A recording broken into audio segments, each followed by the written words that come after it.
This is your GM दीन। कल मैं DG Khan गया हुआ था, एक टेक्निकल मिरेकल ब्रिज नाम दिया गया है, वहाँ पे फोर्ट मनरो में एक प्रोजेक्ट हुआ है। उस प्रोजेक्ट में जो ब्रिजेस बने हैं उनको डॉन में भी एक आर्टिकल आया था कि टेक्निकल मिरेकल ब्रिजेस इन पाकिस्तान।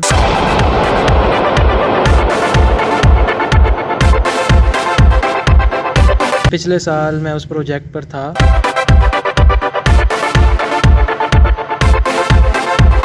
अभी मैं जो उस प्रोजेक्ट को हेड कर रहे थे उनसे मीटिंग वगैरह करनी थी, कुछ आइडियाज़ डिस्कस करने थे। खैर ग्रेजुएट तो मैं हो चुका हूँ। कल यूं ही सर हसीब और डॉक्टर रहमत, ये दो नाम मेरी गुड बुक में हैं। वो इस तरह के, जब मैं पिछले साल था तो मैं इन्हीं के अंडर था, तो काफ़ी अच्छी पर्सनैलिटीज़ हैं ये दोनों लोग। तो डॉक्टर रहमत जो हैं वो उसी प्रोजेक्ट पर हैं, वो वहाँ पे लीड कर रहे थे। तो सर हसीब तो इधर आ गए हैं मुल्तान में। तो मैंने सर हसीब से कहा कि डॉक्टर अहमद से मिलने चलते हैं, मैंने उनसे कोई बातचीत या मशवरा करना है। तो सर हसीब कहते चले इकट्ठे चले जाएंगे। तो सुबह के वक्त सर हसीब आए हैं मेरे पास और मुझे पिक किया उन्होंने, तो हम डीजी खान के लिए चल पड़े हैं। और मिलने का एक मकसद ये भी था कि जो पिछले साल की मेमोरीज़ हैं उनको दोबारा रिवाइंड करें, याद करें। पिछले साल एक यानी कि अच्छा एक्सपीरियंस था हमारा उस प्रोजेक्ट पर। उस जगह तो नहीं जा सकी क्योंकि मेरा ताल्लुक़ था कंसल्टेंसी के साथ। कंसल्टेंसी आ गई वहाँ पे, उसी प्रोजेक्ट के करीब एक कैंप था, वहाँ से शिफ्ट हुए और वो आ गए डीजी खान मेन सिटी में। इस वजह से मैं प्रोजेक्ट पे नहीं जा सका। खैर अगली दफ़ा जब भी डीजी खान जाऊंगा तो इस प्रोजेक्ट पे जाके आपको भी थोड़ी टर्मिनोलॉजीज़ बताऊंगा। इसी तरह फिर हम वहाँ गप्पे वगैरह लगाते रहे, कुछ आइडियाज़ डिस्कस करने थे सर रहमत के साथ, वो किए। और एक पार्टी उनकी तरफ पेंडिंग भी थी, उस सिलसिले में हम फिर घूमने फिरने भी गए। यही सीन था कल। तो मीन्स के बहुत ही अच्छा एक्सपीरियंस था मेरा उनके साथ कल। अभी मुझे हसीब साहब का मैसेज आया है कि 1:30 बजे डीजी खान के लिए निकलना है। तो उनका मैसेज पढ़ के मैं उठा हूँ। अभी बज रहे हैं तकरीबन 10 बज रहे हैं अभी। तो नाश्ता भी करना है, तैयार भी होना है। डीजी खान में एक प्रोजेक्ट चल रहा है स्टील ब्रिजेस का, फोर्ट मनरो की तरफ जो रोड जाता है। अक्सर आप लोग गए होंगे। तो मैं आपको उस प्रोजेक्ट के पीछे जो बड़े बड़े लोग हैं और उनके जो बड़े बड़े हाथ हैं उन लोगों से मिलवाऊँगा। अभी फ़िलहाल मुझे नाश्ता करना है, तैयार होना है और डीजी खान के लिए फिर निकलना है 1:30। प्रोग्राम में कुछ तब्दीली आई है, वो ये कि सर हसीब का मुझे मैसेज आया कि वो 1 बजे नहीं आ सकते, उनकी मीटिंग है। तो 3 बजे हम चलेंगे डीजी खान के लिए। फ़िलहाल 1:15 हो रहे हैं, तो मैं फिर तैयार होता हूँ।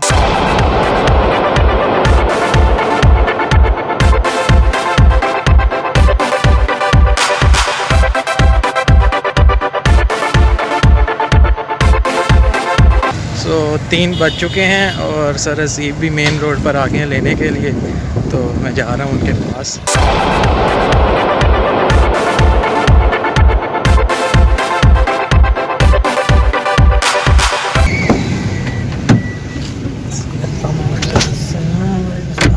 सीधे निकले ना? जी सर।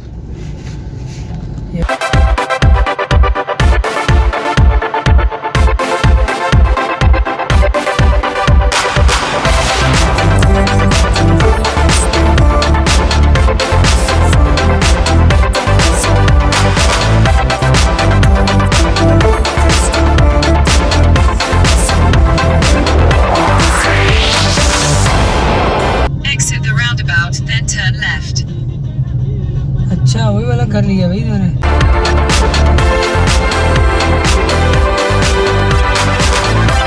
और हम हैं इस वक्त CTI जापान के ऑफिस के अंदर और हमारे साथ जो है वो काफ़ी सारे जापानीज़ हैं और ये जापानी डॉक्टर एक हैं जो कि पाकिस्तानी डॉक्टर हैं लेकिन ये जापान में ही होते हैं। सर थोड़ा सा इधर अपने सेकंड दिखे। Hello hi. तो ये हैं वो मायानाज इंजीनियर जिनके बड़े बड़े हाथ शामिल हैं प्रोजेक्ट में। और इनकी वजह से ही इस वक्त N70 प्रोजेक्ट चल रहा है। Hats off to him and lot of clapping. ठीक है, क्या हो गया? गुड हो गया जी, गुड हो गया।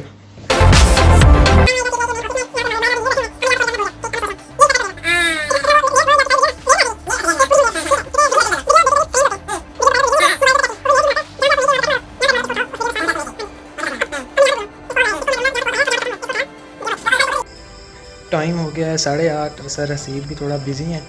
जैसे ही सर रहमत और सर हसीब फ्री होते हैं तो कुछ खाने पीने चलते हैं। कैमरा ठीक है भाई, 400 किस चीज़ का। और जी हमने गूगल ट्रांसलेट खोल, मैंने कहा करोगे कैसे करोगे जी, गूगल ट्रांसलेट खोलेंगे फिर लगे रहेंगे फिर देख। बड़ी मुश्किल से डिसाइड किया कि किधर जाना है, तो एक ऑप्शन आई है KFC। और आप सोच रहे होंगे कौन सा KFC? KFC मेन्यू ठीक है, बता, मेन्यू क्या है? जो भी मेन्यू में कर लें। क्या खाएगा? चाइनीज चम्मच, किसी ने चाइनीज़ की बात की थी। चाइनीज भाई साहब, ये पता चिकन पकौड़ा चाइनीज़ का खाते हैं? हैं? खाते हैं चाइनीज़?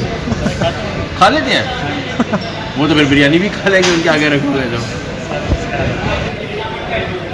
अच्छा, तो आज हम लोग आए हैं जी मुल्तान से स्पेशली डेरा गाजी खान की सौगात खाने, और वो सौगात है KFC। आप सोच रहे हैं मुल्तान में भी KFC है, लेकिन जो डेरा गाजी खान का KFC है ना, वो उसका मैच नहीं है। आप म्यूज़िक से अंदाज़ा लगा रहे हैं। और हम हैं KFC काशी फ्राइड चिकन। वाह वाह, ठीक है जी। और हमने सुना इनका चाइनीज़ बहुत मशहूर है, और वो खानों की वजह से मशहूर नहीं है, मेन्यू की वजह से मशहूर है। तो जी हम लोगों ने ऑर्डर किया है सबसे पहले आइटम नंबर 38, चिकन चुम्मी। इनके पास से एक चिकन चुम्मी है और स्पेशल चुम्मी भी है। चिकन चुमिया करती है निकल के। पूछने पे पता ये चला कि चिकन चुम्मी और स्पेशल चुम्मी में फ़र्क सिर्फ मेवों का है, जो आपको डीजी खान में मिलेंगे बस। इसके अलावा हमारा दिल चाहा कि हम ब्लैक मशरूम खाएं। ठीक है। तो मैंने इनसे पूछा कि इसमें क्या क्या होता है। कहते इसमें ब्लैक होता है और मशरूम होता है और चिकन होता है। ठीक है, मैंने कहा ये भी ठीक है, ये भी कर दो। फिर मैंने दिल किया, ऑयस्टर के स्पेलिंग मुझे अच्छे लगे, मैंने कहा चिकन ऑयस्टर खाते हैं। फिर मैंने इनसे पूछा कि इसमें क्या है। कहते इसमें भी काला चिकन होता है। अब देखें, हमारा इंतज़ार कर रहे हैं तो देखें दोनों काले काले आ रहे हैं, और मैं इंटरेस्टेड हूँ चिकन चुम्मी क्या चीज़ है। तो जैसे आता हम आपको अपडेट करते हैं। अच्छा, मैं आप लोगों को एक बात बताना भूल ही गया कि जब हम लोगों ने KFC का मेन्यू देखा, मेन्यू पे जरा आप फोकस करें, तो यहाँ हमने देखा जी ये चाइनीज़ पेज है इनका, चाइनीज़ ग्रेवी, चाइनीज़ मेन्यू ना। और जब मैंने इससे पूछा कि भाई ये चिकन जो पकौड़ा ये चाइनीज़ मेन्यू में क्यों है, कहते हैं चाइनीज़ खाते हैं। तो मैंने कहा तो चाइनीज़ बिरयानी भी खाते हैं, वो भी लिख देते हैं। कहते नहीं, वो ज़रा स्पाइसी होती है, वो कम खाते हैं। बस ये बात रह गई थी बताने वाली। मैंने अभी फ़ोन बंद करके दोबारा चेक किया है कि चिकन पकोड़ा तो चाइनीज़ खाते ही खाते हैं, इसमें चिकन ढाका भी है। अब ये मैं समझ नहीं चाइनीज़ वाले ढाका में चिकन कैसे खाते हैं। ये देखिएगा, कैदी नंबर 41 चिकन ढाका। सर ये देसी वोडका है, ये आपको सिर्फ KFC में मिलती है और बड़ी ही लजीज है। आप यकीन करें, आप लस्सी पिए तो आप टुन, आप ये पिए तो आप टुन। कमाल नशा है इसका। सजेस्टेड ये कि आप ये उठते साथ ही पिए नाश्ते के टाइम और फिर सो जाए, या रात को सोने से पहले पिए, टका के नींद आती है। को रिकमेंड करता हूँ, आप लोगों ने जब भी डीजी खान आया ना, आपने यही वाला शरबत पीना है। KFC क्या मांगना है, काशी फ्राइड चिकन का, KFC का खास वाला शरबत है।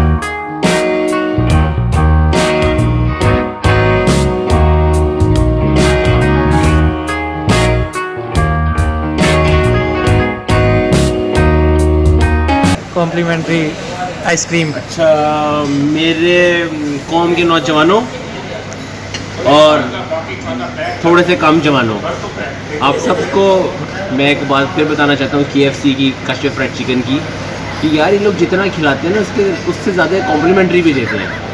इन्होंने हमें वो घासोरा शरबत फ्री दिया और अब हमें लोगों ने रूह अफ़ज़ा वाली आइसक्रीम फ्री दी है। वाह वाह। तो इस लिहाज से यहाँ आना एक दफ़ा तो बनता है भाई। क्या कॉम्प्लीमेंट देना चाहेंगे? मैं ये कॉम्प्लीमेंट देना चाहूँगा जी कि ये इन लोगों ने हमें आइसक्रीम खिला दी है, लॉलीपॉप वाली, रिश्वत दे दी है, और ये अच्छा आना बनता है एक दफ़ा जो है वो आना बनता है इनके पास। अल्लाह हाफिज़। अगर आप लोगों को लगता है कि मुझे गाड़ी नहीं चलानी आती, तो आपको बिल्कुल ठीक लगता है। डॉक्टर रहमत हैं, इनका इंट्रोडक्शन ये है कि इन्होंने ये जापानीज़ PhD होल्डर हैं, और मतलब कि काफ़ी लविंग पर्सनैलिटी है। वो जोक्स आर पार्ट, लेकिन काफ़ी काबिल आदमी है। सर असीब अपने किसी दोस्त से मुलाकात कर रहे हैं और वो फारिग होते हैं तो फिर मुल्तान के लिए निकलते हैं। खैर मैं इधर आया था एक तो कुछ यादें ताज़ा करने के लिए। यहाँ पे डीजी खान फोर्ट मनू वाली साइड पे तो नहीं जा सका, क्योंकि अब मेंटेनेंस वर्क हो रहा है, प्रोजेक्ट तकरीबन ख़त्म हो चुका है। तो नेक्स्ट टाइम जब जाऊंगा तो टाइम निकला तो वहाँ भी जाएंगे, एक वहाँ की भी यादें हैं, टर्मिनोलॉजी सारी पता है। तो खैर आज का दिन काफ़ी थकावट का भी था, 12:30 हो चुके हैं। तो सर हसीब फारिग होते हैं तो हम मुल्तान के लिए निकलेंगे, फिर दुआ करें खैर खैरियत से पहुँच जाएँ। हम हसीब साहब के दिल पे पत्थर रख के गाड़ी चला रहे हैं। हसीब साहब कोई नहीं, डोंट वरी। नहीं यार, आई हैव टू वरी यार। जी क्या कहना चाह रहे हैं आप? मैं कह रहा हूँ रात का टाइम है, 3 बजने वाले हैं, 3 के करीब हैं। हसीब साहब कोई बात नहीं, डोंट वरी। और बिल्कुल अर्थ हुए हुए, हर चीज़ अर्थ हुई हुई है। अल्लाह ही खैर करे। ये देखिए